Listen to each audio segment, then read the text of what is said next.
और double engine की सरकार होनी चाहिए, ये हर व्यक्ति ने महसूस किया है। भारतीय जनता पार्टी जो जीत की हैट्रिक बनाने की तरफ आगे बढ़ रही है, जो हरियाणा के अंदर भारतीय जनता पार्टी की सरकार की हैट्रिक बनने की तरफ हम अग्रसर हों, और जो नौकरी पे लगे हुए हैं उनको तनख्वाह लेने के लिए भी सड़कों पर उतरना पड़ता है। जनता जान चुकी है कि आपके ये झूठे फरेब वादों से कुछ नहीं होने वाला। लगातार कंपेन करते हुए नजर आ रहे हो, व्यस्तता ਜਿਹੜੀ ਹੈ ਕਿ ਪੂਰੇ ਦਿਨ ਦੀ ਦਿਨਚਰਿਆ ਕਿਸ ਤਰੀਕੇ ਦੀ ਰਹਿ ਰਹੀ ਹੈ, ਨਾਲ ਦੀ ਨਾਲ ਜੇਕਰ ਦੇਖਿਆ ਜਾਵੇ ਤਾਂ ਪੰਚਕੂਲਾ ਦੇ ਵਿੱਚ ਲੱਗਦਾ ਕੌਣ ਹੈ ਕਿ ਦਮਦਾਰ ਠੀਕ ਹੈ, ਤੁਸੀਂ ਬਤੌਰ ਭਾਰਤੀ ਜਨਤਾ ਪਾਰਟੀ ਗਿਆਨ ਚੰਦ ਗੁਪਤਾ ਜੀ ਨੇ, ਲੇਕਿਨ ਮੁਕਾਬਲੇ ਦਾ ਕਿਹਨੂੰ ਮੰਨਦੇ ਹੋ, ਕਿਹੜਾ ਦਿੱਤਾ ਹੈ? देखो, मैं आज सुबह से लगभग 8-9 मीटिंग्स मैं एड्रेस कर चुका हूं और मैंने कई व्यक्तियों से सड़क पे भी बात करी, कई कार्यकर्ताओं से भी मिला हूं और आम जन की राय ये है कि नरेंद्र मोदी जी के हाथों को मजबूत करने के लिए और डबल इंजन की सरकार होनी चाहिए, ये हर व्यक्ति ने महसूस किया है। उस दृष्टि से भारतीय जनता पार्टी जो जीत की हैट्रिक बनाने की तरफ आगे बढ़ रही है और मुझे चारों तरफ लोगों से बात करने के बाद मेरा यही ओपिनियन है कि यहाँ पंचकुला में भारतीय जनता पार्टी के ज्ञानचंद गुप्ता जी एक बड़ी जीत की तरफ अग्रसर हो रहे हैं और पिछले 10 वर्षों में जिस तरीके से पंचकुला के में विकास के काम हुए, उसकी झड़ी जो लगाई गई है, चाहे वो अस्पताल खोलना है, चाहे वो 63 केवीए का स्टेशन खोलना है, चाहे आयुर्वेदिक का संस्थान है, चाहे निफ्ट को खोलना है, चाहे खेलो इंडिया पर यहाँ पर लाना है, ऐसी कम से कम जो है 100 चीज़ें हैं जो उन्होंने इस किताब के माध्यम से भी सब लोगों को बताई है। मेरा ये मानना है कि आप सब भी इसको एक बार ज़रूर देखिएगा और जो विकास पुरुष की तरह उन्होंने यहाँ पर काम करके दिखाया है, हर व्यक्ति को भी ये सोचना चाहिए कि ऐसा व्यक्ति, उसको शाबाश देने के वक्त हम पीछे ना हट जाएं। शाबाश एक व्यक्ति की यही होती है कि जब वो दोबारा चुनाव में आता है तो आप उसको फिर से जो है जीत हासिल कराते हैं, तो यही उसके लिए एक शाबाश होती है। तो आप सबसे भी मैं प्रार्थना करता हूं कि आने वाली 5 तारीख को कमल के फूल का बटन दबाकर आप ज्ञान जी को यहां से सफल करें और उनके साथ ही साथ जो हरियाणा के अंदर भारतीय जनता पार्टी की सरकार की हैट्रिक बनने की तरफ हम अग्रसर हों, यही मैं प्रार्थना करता हूं आपके साथ। टंडन सर, जिथे महिलाओं के बारे गल की जाती है तो हर एक पार्टी के वालों दावे ते वादे वड्डे कीते जांदे ने कि महिलावां लई वड्डे पद्धर ते काम कीते जाणगे। उत्थे ही जदों हुण इलैक्शन दा दौर चल रहा तो उस दौरान चाहे कांग्रेस पार्टी होवे, चाहे भारतीय जनता पार्टी होवे, जां फिर आम आदमी पार्टी भी जिहड़ी हुण इत्थे इलैक्शन लड़न जा रही हैगी, मुफ्त दीयां रेवड़ियां वंडियां जा रही हैं। ये रेवड़ी शब्द जो है ना जी, ये केजरीवाल जी के साथ जुड़ता है। ये रेवड़ी शब्द कांग्रेस के साथ जुड़ता है। ये रेवड़ी शब्द कहीं पर भी भारतीय जनता पार्टी के साथ नहीं जुड़ता, क्योंकि आज तक जो नरेंद्र मोदी जी ने कहा है उसको किया है, जो उन्होंने गारंटी दी है उसको पूरा किया है।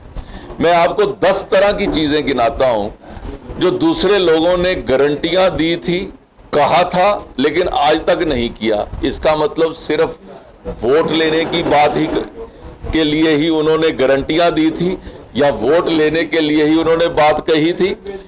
कांग्रेस पार्टी ने पूरे देश को वायदा किया कि आपके पास खटाखट आपके खाते के अंदर 1 जुलाई से जो 1 लाख रुपया हर महिला के खाते में आ जाएगा। आपने महिलाओं की बात करी।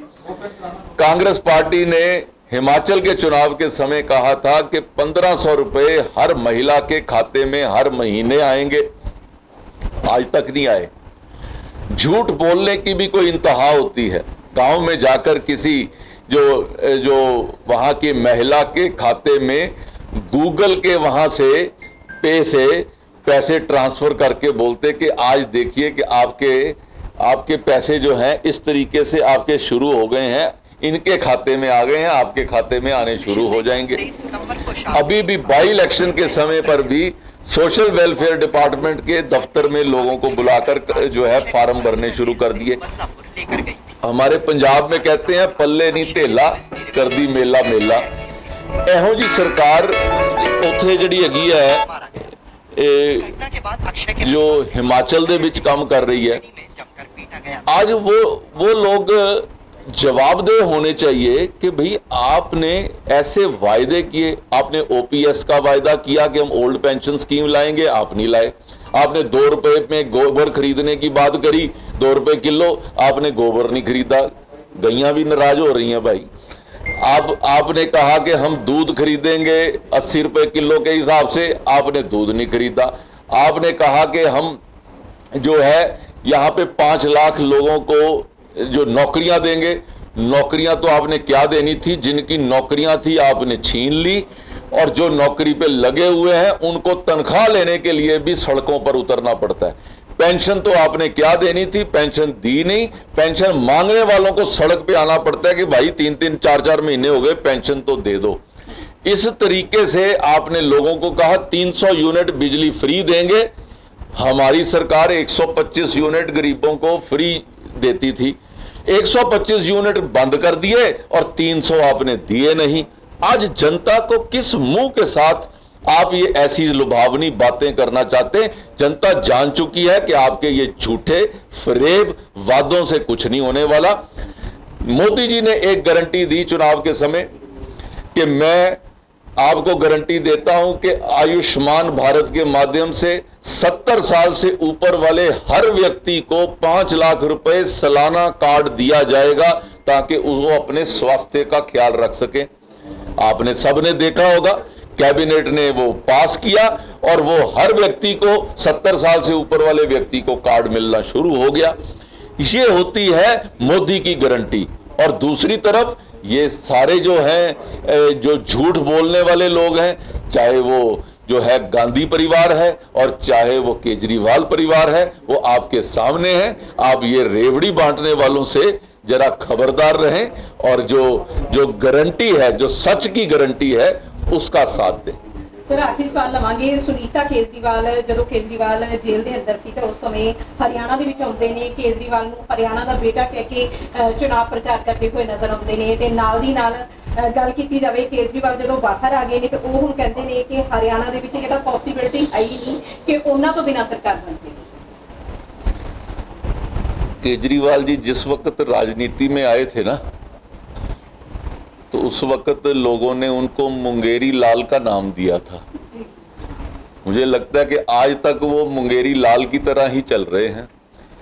ये तो जनता के सामने है, उनको कितना उंगारा मिल रहा है, वो कहाँ पर जो है विजिबल हैं, वो क्या कर रहे हैं, किस तरह के काम कर रहे हैं, किस तरीके से महिलाएं उनके राज में सुरक्षित नहीं हैं, किस तरीके से उनके घर में भी एक महिला वो भी सुरक्षित नहीं है।